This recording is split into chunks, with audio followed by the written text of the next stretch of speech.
Tama na, ading ko. Tapusin mo na ang paghihirap mo at ng bayan. Gaya noong umalis tayo sa palasyo, kaya ko pa rin hawakan ang iyong kamay. Huwag kang matakot. Malaki na ang dulot sa iyo ng droga. Sinisisi ko ang sarili ko dahil hindi ako nakinig sa mga sumbong. Hindi ako nakialam. Hindi ako maniwala. Pero hindi pa huli ang lahat. Tama na, ading ko. Magpahinga na tayo. Umuwi na tayo. Magpagamot, magpagaling at nangangako ako. Hindi ako malilingat. Hindi ako magkukulang.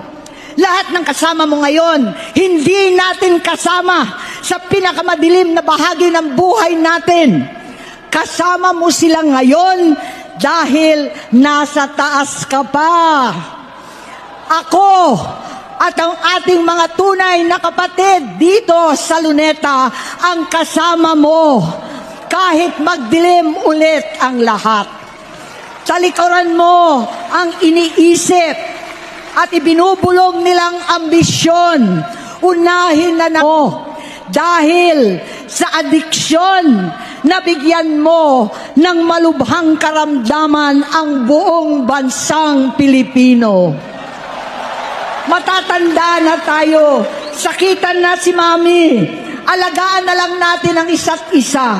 Kaliwat kanan man ang panghuhusga sa akin, malinaw sa aking puso na dapat mauna ang Diyos, ang bayan, pamilya at sarili.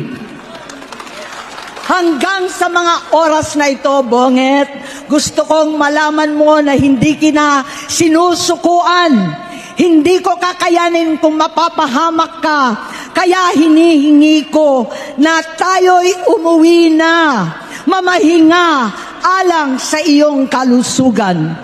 Kaya kong mabigo at mawala sa iyo ang posisyon, pero hindi ko kayang mawala ka sa amin.